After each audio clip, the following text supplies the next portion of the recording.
Phoenix1 is 16-8 right now, 66% win rate, whereas a team like Cloud9, I believe they're at 68 instead of 66. So they're it's really that close. They're It's really very, very, very, very similar. So Phoenix1 definitely wanting to find their win here, put CLG in their place, make up for the loss they experienced to this team earlier on in the split. Like we mentioned, that series, 3 games. 1 game was very one-sided for CLG. 1 was very one-sided for Phoenix1. The last one, Phoenix1 was ahead, and then ultimately ends up throwing the game. CLG mounts a comeback, and that's how they find their victory. So this time around, Phoenix1 not looking to let that happen. They are the ones who want to be looking to make sure they lock this one away very clean. CLG coming out of the base. Everything might get interesting as there's a lot of pings coming out in the river. Oh, very much so. Everybody's just rushing forward. No ghosts, of course, blown at the start.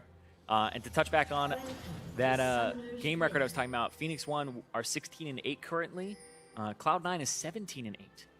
So that's real close. The win here from Phoenix1 would put them tied in game record with Cloud9, who's number 1. Haven't played this week, so of course that number will change. Right, of course. But just showing that's how close they are. Whereas TSM, the second place or first place team tied, is 16-11. Yeah, TSM having a few too many of those games go all the way to the 3rd match, so it hurts you in terms of that overall win-loss. Which just goes to show how much Phoenix1 actually have dominant 2-0s, snowball games, and close them out. Even against C9, same story, the 2-0 sweep, the shutout there. So P1, when they're on, and they're looking like a playoff team. Like you said earlier, how far does it go, though? Is this a 2nd place, 1st place, 3rd place team? Still up in the air. Yeah. And they're looking to make sure that that coin lands on heads by finding their 2-0 against CLG today. CLG in Phoenix1 territory with Darshan and Xmithie going to be scaring Zig away there. Zig popping the shield to make sure he's all right as Phoenix1. They're going to return the favor, move into enemy territory, and steal that red buff away. So it's just going to be a red for a red traded by both sides. The question, though, is the enter into lane here from Phoenix1, because they could take this super dangerous route. I hate when this happens. But it's not going to end up being anything worse than a stun. Nothing crazy at all. Red buff gets shot down. Xmithie grabbing that one for himself. Going to be taking those chickens away as well. This time, it's totally safe to take the chickens. Yep, it's completely safe to take the enemy chickens now. But yeah, when I was saying I hate when this happens, it's because that tri-brush, when you're coming back through it, the bottom lane was just helping out their jungler, but they kind of get destroyed by that because the enemy team has priority onto the bottom side. And look at this. Meteos just going to make himself travel across, go towards his blue buff, show himself completely through the lane. It's just like, I don't care that you know where I am.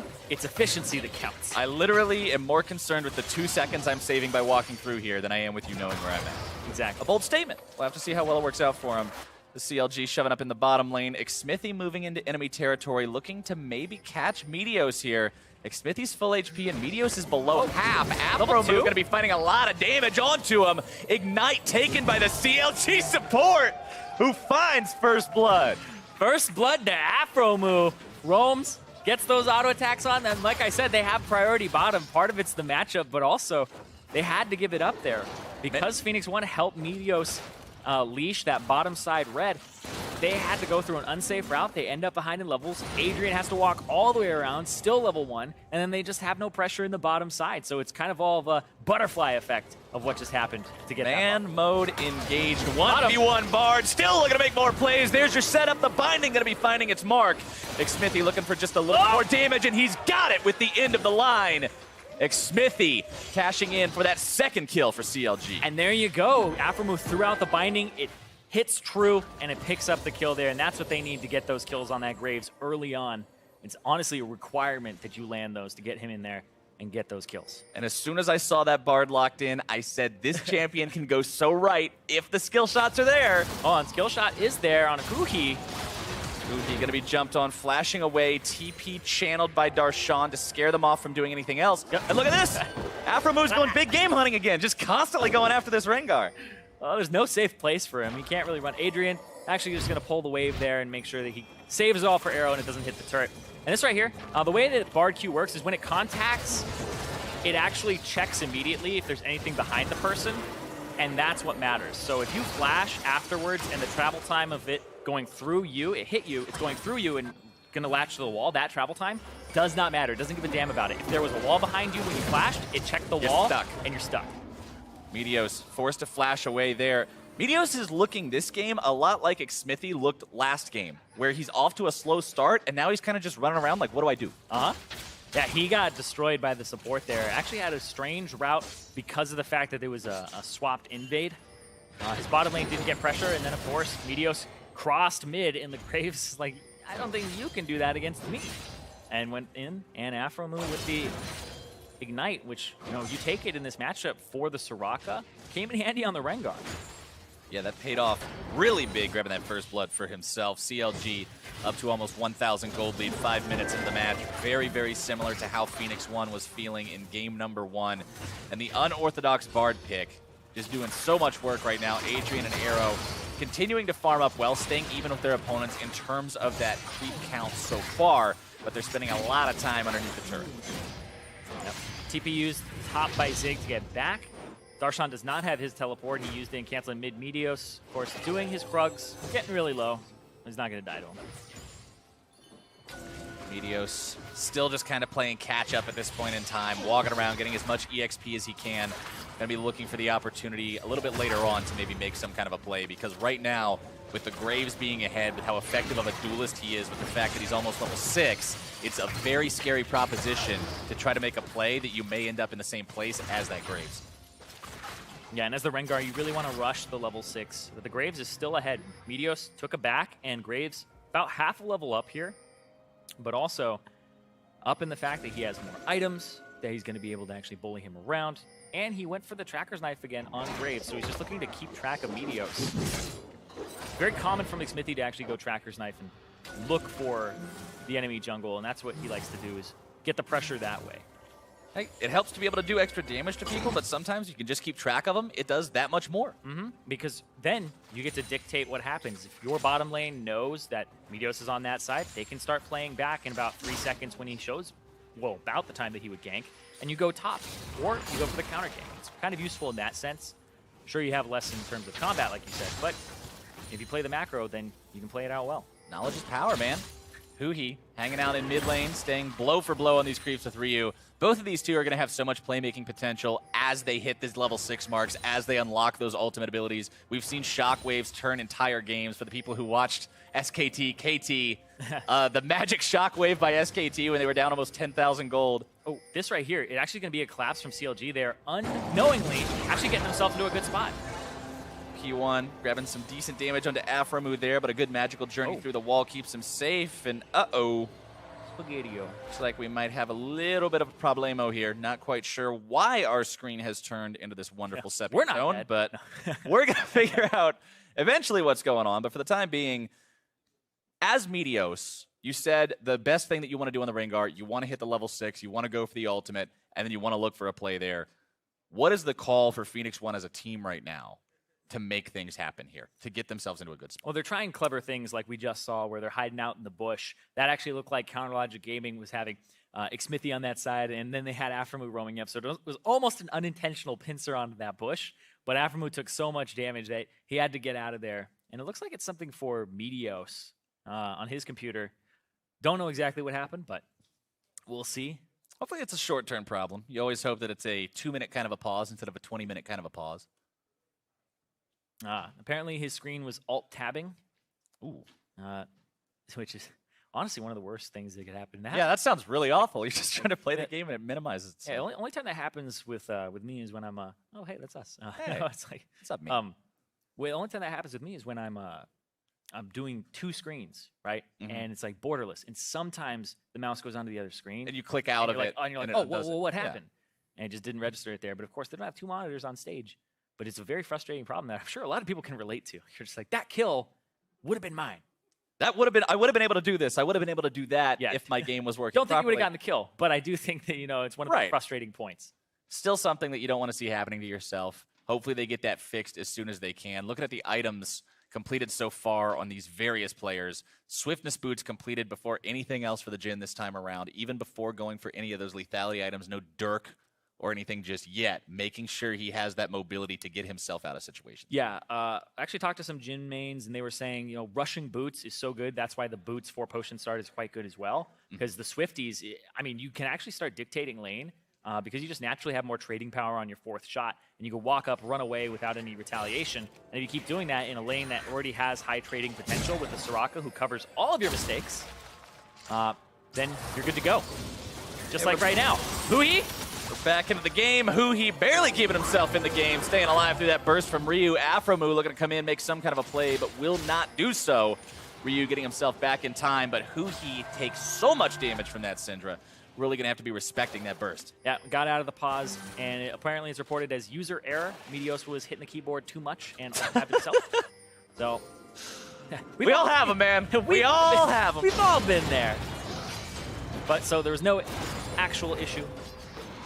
As we go back to the trading top lane, and yeah, Shen, he's going to win this once he has the Tiamat. And you can see Darshan goes for the Tiamat super early on because he didn't die in the matchup. And he gets to use the bead. Yeah. Doesn't have to sell it. He doesn't have to sell that one. He gets to put that one right into the blades. Don't know exactly how it ends up there in the Tiamat. Yeah, I never really bothered to understand some of the recipes in this game. Like, some of them make sense. A lost chapter building into Morello. You have a page that turns into a book. That's right there. It's logical. Yeah. But then we also have a bunch of bow and arrows being made out of swords. You never build a bow and arrow out of swords? What about I learned how to do that one? My favorite is take amplifying tomes, you put them together, and you get a gun. You got a gun. I wish I... Yeah. Knowledge is power. Knowledge is power, yeah. Stay in school. Kids would want to read more if you could make these dope magical pistols out of their books. Yeah, that'd be pretty dope. But still, item builds don't have to make sense. They don't. Video game. That's the magical part of video games. Speaking of magical, a nice magic buff for both AP and AD going to be coming through for CLG. The same first Drake as last game, the first Drake this game, that Infernal, that buff that everybody wants so very much. Yep, want it as soon as you can get it. Very early Drake take there, about 9-minute mark for Counter Logic Gaming. With a big damage threat jungler like the Graves, along with having the big damage from your Orion and your Ezreal, they're going to get a lot of use out of that. Oh, yeah, and it's pretty much across the board. If they don't really have too much that the Shen will make of it, but he does have the Tiamat, which will turn into a Titanic Hydra eventually, one day, but you want to get tanky before you start actually investing in that item. P1 still down about 700 or 800 gold. They've staunched the bleeding well from their early deficit against CLG. Top laners just trading blows back and forth here in that northern part of the map. Yeah. We talked about these two kind of at the start of the game when we were in Champion Select, and they are in an interesting spot. Hold on. This looks like they're actually roaming mid. They're going to try to open up with the Jhin ultimate, I assume, and try to make a pick here. Meteos does have the ultimate. They're looking for Hui, and we'll see. Barriers exist to be broken. Can Ryu break any of those barriers right now? Xmithie might be in a spot to come around behind, make something work here. Everybody else from P1 kind of dispersing. Yep, they're just heading home. Yeah, and that's good to do, is just keep roaming back and forth like that. CLG do actually do the right thing, take a back timer for Stixxay and also Afromu so that they can get back to their lanes, reset, have more items, and now you're going to see Arrow and Adrian, they're going to have to take it back, and it won't be a very favorable one for them. Large wave here will be caught by Stixxay, and they can stop Adrian, force him back, waste a few seconds. And so yeah, I definitely think CLG get a little bit better there for the roam that had been made by P1.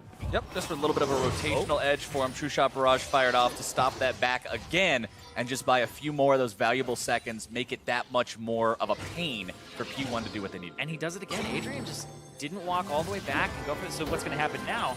Counter Logic Gaming can push this all the way to the turret. They can bring Grave to the bottom side of the map, and this is going to be Arrow by himself underneath the turret for, I would say, about 15 seconds, maybe a little bit more.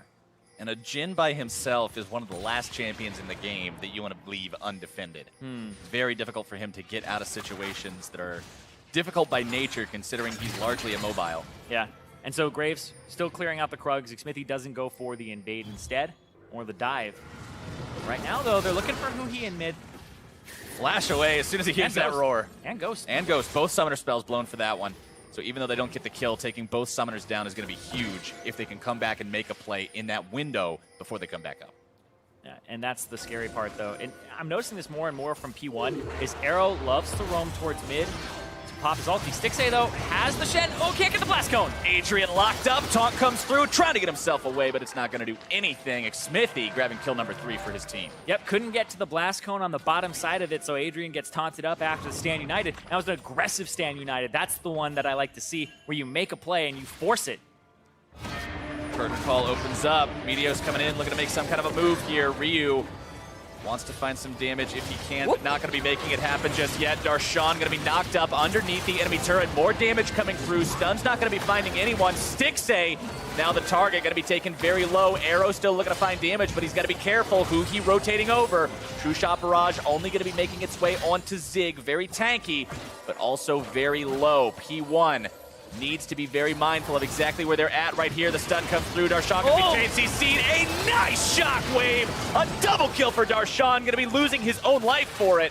But it's a 2 for 2. 2 for 1, excuse me. CLG coming out on top. Huhi, big play there with the shockwave. That's exactly what they needed, because it was a few seconds, about 2 or 3 before Adrian was there. He pops the wish as a counter to the shockwave. It's still not enough, but if he had been there to kind of, first aid, apply the bandages, get people healed up, that shockwave would not have had the same impact there. You can see on the minimap, he's just so close. He's almost there. He's almost on the screen. There's the shockwave. Didn't have the time to actually just get to everybody and has to blow the ultimate there.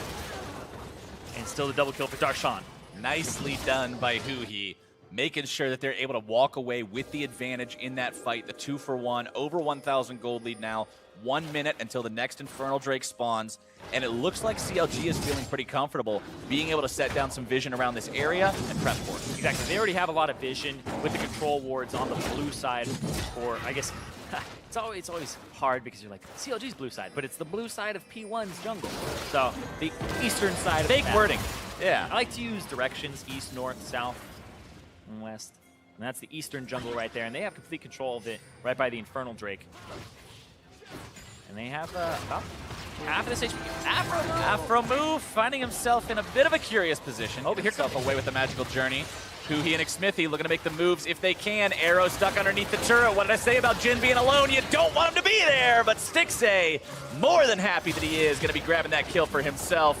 First turret of the game going to be dropping. Infernal's going to be the prize for it, and everything is coming up CLG. Exactly. Arrow doesn't even use flash there, decides to hold it. But there was just so many members here. P1 do not have control of their bottom side until now. Smithy, Stand United, keeps him alive just barely, gets himself over the wall to safety. Yeah, he's going to try to do this camp. Don't know if he's going to smite or anything like that because the Infernal Drake is coming up. And I don't know if this goes over to CLG as definitively as we had just said a moment ago. P1 has control over the area for the time being. Smithy back up to about half HP, smite at the ready. Darshan has TP. Darshan is already there. Zig is still top lane. This is so risky. I think P1 have to get rid of this. They have to go away. There's no way. There's no way you're going to be able to fight that 4v5. You're down anyway. CLG's got a 3,000 gold lead after those kills and those turrets. Curtain call opens up, looking to make some kind of a fight if they can. Infernal Drake going to be secured. A very magical journey as Ryu's not going to be finding his stun just yet. Tempered Fate locks him down. True Shot Barrage comes out. Shockwave forces away the flash. And CLG with another success, but they do lose their top lane tier 1. Yep, Zig ends up picking that one up with all the time that he was spending up there. He could have roamed down, but decides to go for the lane advantage. It is an Infernal Drake, which is high priority, but it seems like the call was, we'll try to get a kill, we'll try to get something here. But it's one of those, if it falls into our lap, we'll take it plays from P1. Whereas CLG, they did the right thing. They went for it. They forced them out and knew they had TP advantage in the first place with Darshan in attendance as well. Darshan's pretty hard to kill right now. He's got the Spirit Visage completed, so he's going to be able to resist the magic damage coming out of both his lane opponent and the enemy mid lane. Yeah, and it's also interesting because Arrow isn't really building lethality this game. This is the old school Essence Reaver. Meteos finding some damage onto Smithy, but not a ton of it. Backed himself away, utilizing the heal from the Empowered Battle Roar. Yeah, but this is going to be 2 turrets for P1 total, and they'll take a turret lead here off of the priority that they have on the bottom side of the map, and you can see the control wards they have in the southern part. So Arrow will pick this one up for himself, and it'll make the gold 1,000 between them. Yep, P1's doing a good job, despite the fact that the game is 1-6 and the fights keep going the way of CLG. P1's doing a good job keeping themselves in the game, finding opportunity under any nook and cranny that it might be hiding, and keeping themselves relevant. When you get to the highest level of League of Legends and you watch the professional play, you realize that the game is a lot like when you're fighting someone. The punches, when they're punching, there's always an opening somewhere because they're extending their arm. Where are you punching them back? And that's how you have to do it. Is you can't just, take the punch, right? You have to be able to. Okay, they're top side. We're going bottom side. You have to be like water and bob and weave. Exactly. You have to adjust to what they're doing and play around it. And that's why you see like some of the best teams on the international stage are the ones that can play defense so well and not lose as much when they go offensive. We'll have to see if P1 can keep this up as CLG continues being the ones who seem on the aggressive. Always pushing up into enemy territory. Going to be removing some of those wards, setting down some of their own.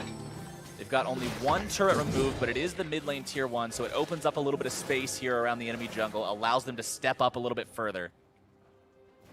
Oh, it's not the one in the middle, excuse me. I have no idea why I was looking at the map like that. It's the bottom lane tier 1 they were able to take down.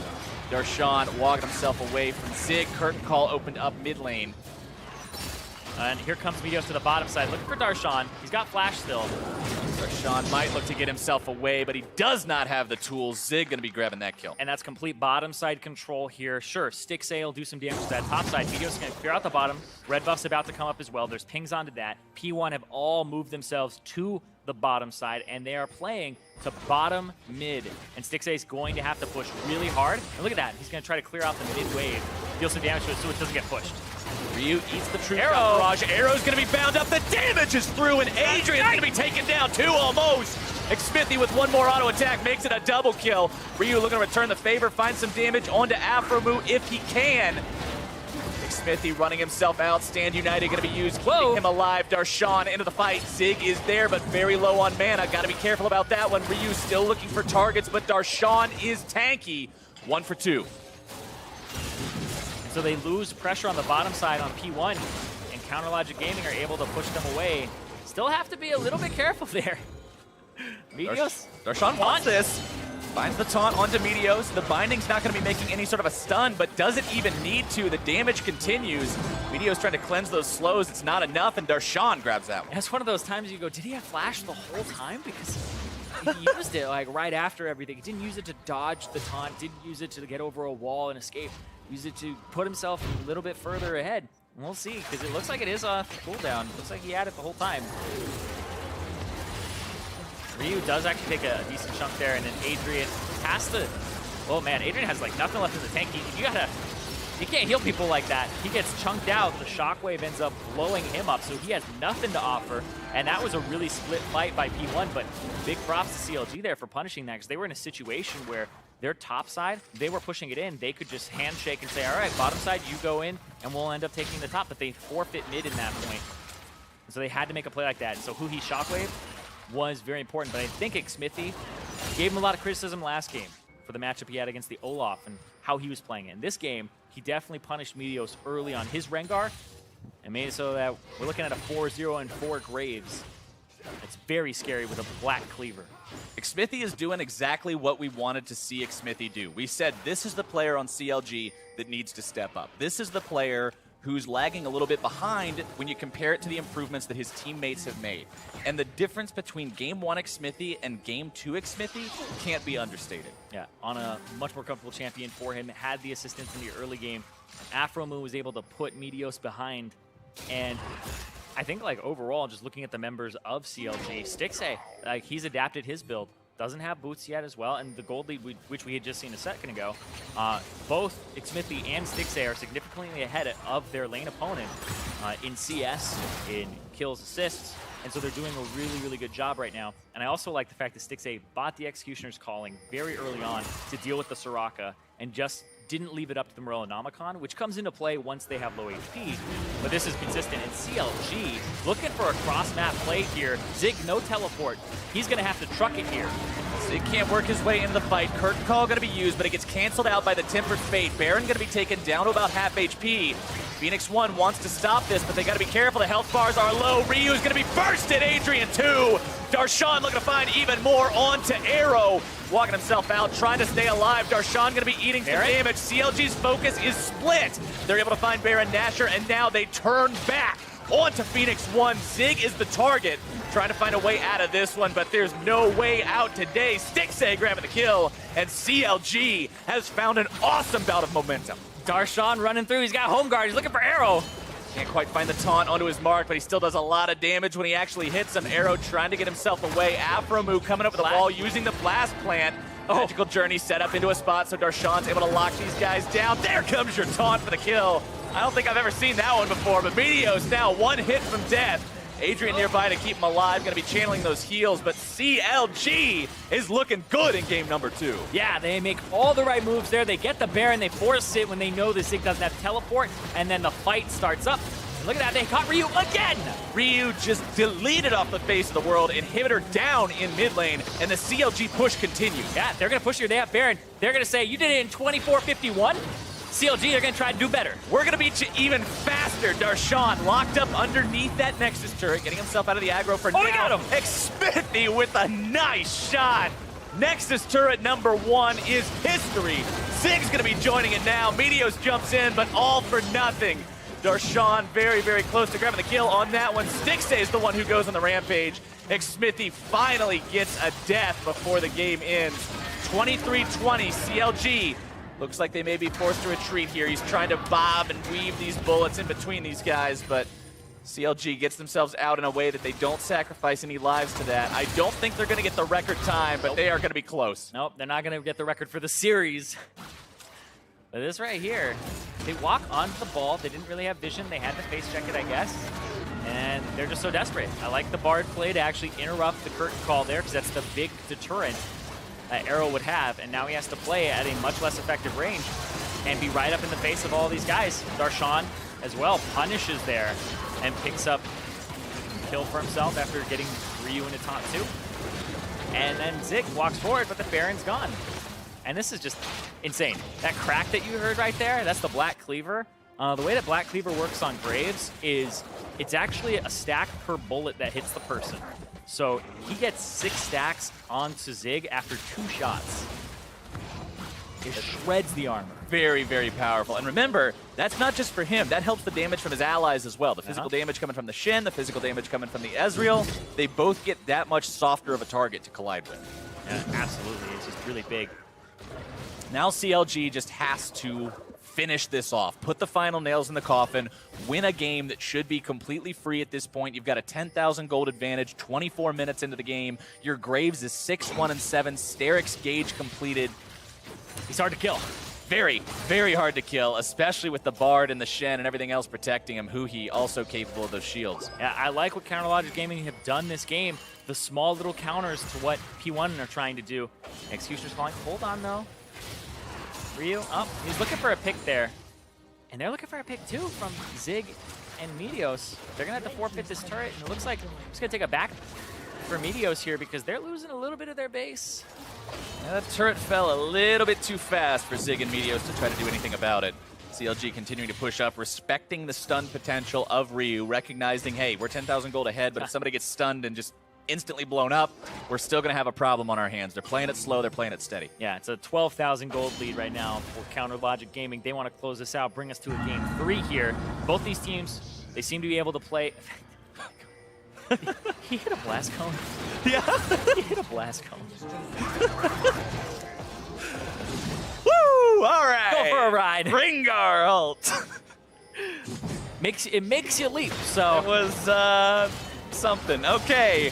Phoenix1 in a spot where it's do or die. And CLG is not looking like they're going to let him do much of anything. Zig going to be targeted first. Tempered Fate finds its way onto him. Stixxay going to be eating the Syndra ultimate. Darshan making sure Zig is down. Ryu still trying to keep these guys off if he can, but Xmithie is on the hunt. Meteos has already fallen. Arrow trying to fire off the bullets. What does it matter? Ladies and gentlemen, 26 minutes, and we're going to game number 3. 20-4 in kills. It looked a lot like the last game, but the other way around. Jungler punished early, turns into a bottom side dominant performance, and then it ends up going through the mid lane there. And everybody's stepping up again. These teams are at the level where if somebody makes a mistake really early in the game, they're just punishing them so hard, and then they just snowball from there.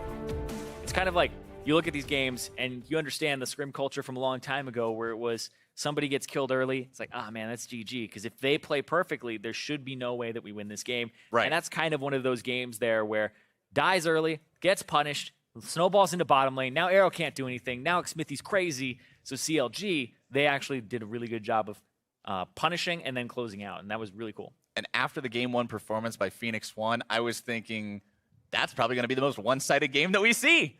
But apparently CLG was willing to call that bluff and say, look, we're going to beat them just as hard as they beat us, if not harder. And now we have a very interesting prospect on our hands for game number 3. Yeah, those are very similar games. The game ended in, I believe it's about a 13,000 gold lead for Counter Logic Gaming. Other one, it was 15,000. So it's so close. And these two teams, it's whoever gets that small advantage, and then it snowballs the other way. Both have shown that they have the ability to snowball the game and win like that. But for a deeper dive on how CLG tied this up and is taking things to game number 3, let's send it on over to Riven Azale. Thank you very much, gentlemen. And a 24-minute game, a 26-minute game. Yeah. They're just getting turned on their heads. And now we head to a game 3, but much cleaner from CLG. And Smithy looked much more comfortable. Awesome to see that he can just shake off that first game performance. Yeah, I mean, the thing is, he almost always looks good on Graves, on the champions that he's good at.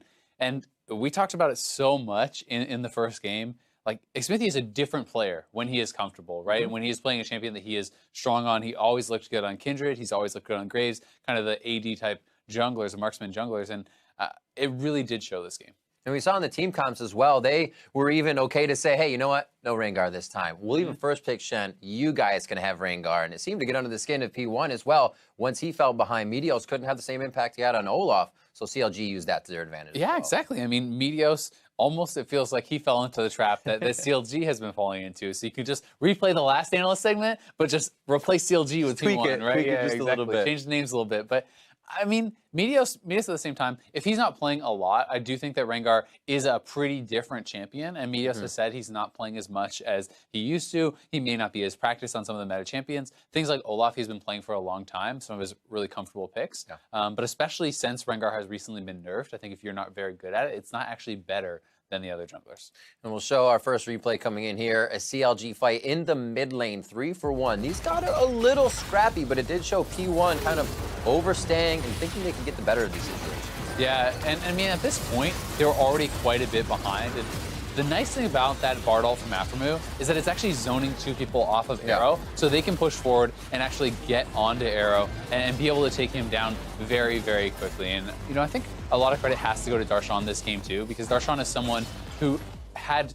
It felt like he was always there. Basically, he's always there at the right time with the Shen ultimates, making the right roams down and stuff, and he did work very well with the team. Absolutely. Him and Afro having some sweet plays towards the end of the game. Another replay at 21 minutes in where CLG took the Baron fight, and we were a little hesitant on this one because this is when you say, just use your power to fight, not bait yourself into a loss. I mean, this is 21 minutes into the game. This is some of the greediest stuff I've ever seen. It works out for them. It's like, sweet, you're going for a 21-minute Baron, you're going to peel and fight. Instead, CLG's like, nah, let's just get the Baron and get the kills at the same time.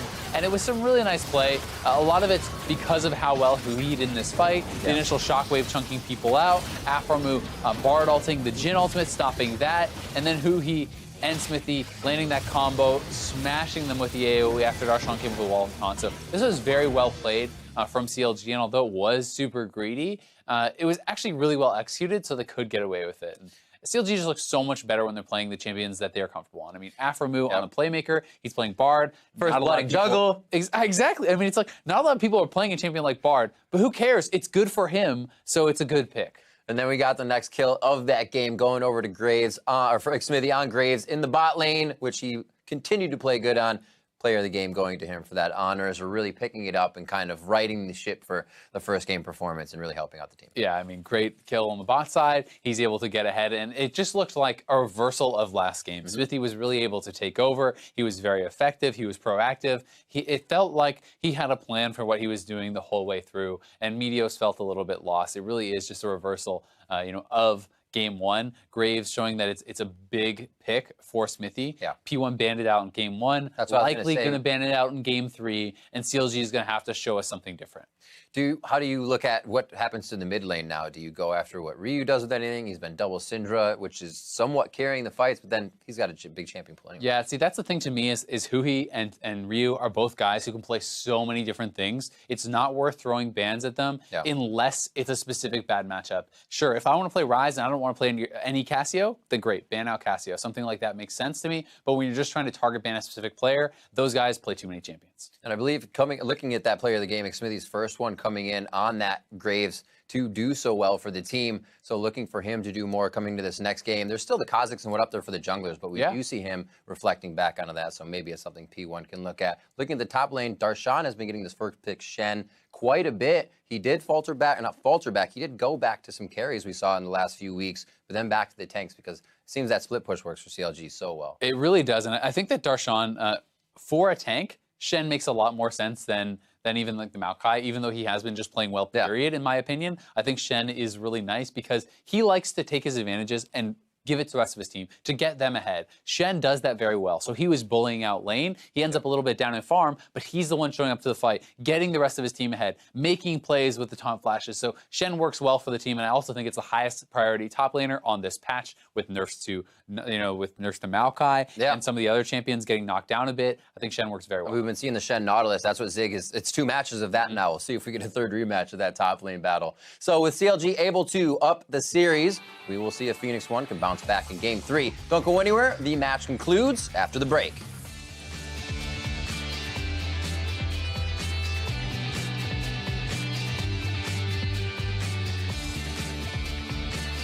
Trevor, go. Hit Nautilus, hit Nautilus. No.